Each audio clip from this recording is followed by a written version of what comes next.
Greetings, I'm Dr. Clark, and welcome to the For Me to You show. It's another beautiful day, and as always, life is good. You just have to have something to compare it to. Just want to spend a little time today looking inside of learning. I want to talk to you about three domains of learning. That's cognitive, affective, affective, affective domain, which you don't hear a whole lot about, but we really need to. Psychomotor. So you got cognitive domain, you got the affective domain, you got the psychomotor domain, which is the behavior domain.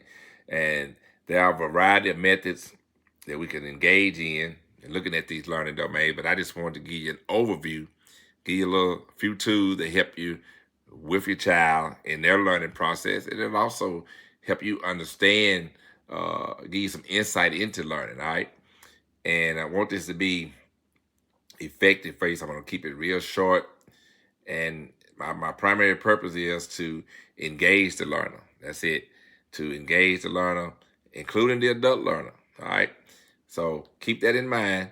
The three domains: cognitive, that's the thinking part; the affective, that's the feeling part; and the psychomotor, that's the actual behavior part of the learning.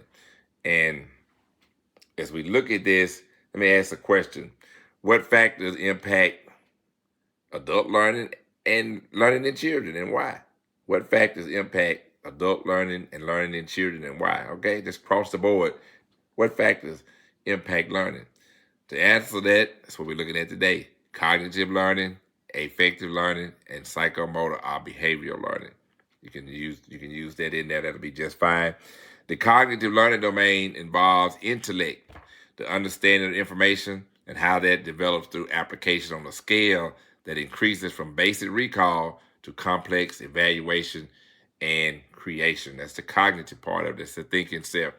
The affective learning domain involves our emotions toward learning and how that develops as we progress from a low order process, such as listening, to a higher order process like resolving an issue. We want to be active participants. We just don't want to sit back and just take in information, all right?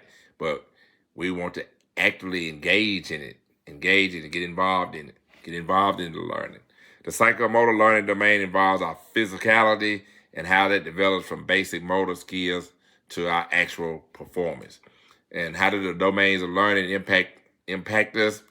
Each domain represents a continuum of process that begin with the most simple and ends with the most complex process. When designing and developing and looking into this learning, I have to keep in mind myself that the audience will be made up of different people. That's why I'm saying adults listen. Got children, teenagers, they listen, all right? But we all have to learn. So I just want to give you just a little insight today. Hope that you'll take those three domains and look at it a little bit more.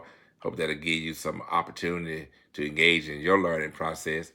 And in the future, I'll give you a little bit more. And I could have talked about Benjamin Bloom a little bit, the educational psychologist who edited the text Taxonomy of Education Objectives.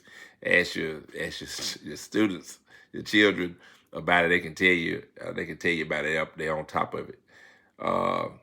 Hey, I'm just gonna stop right there. I don't want to do too much. Just want to do a little bit, just a little insight into learning, looking at those domains. It's another beautiful day, and as always, life is good. You just have to have something to compare it to. Take care.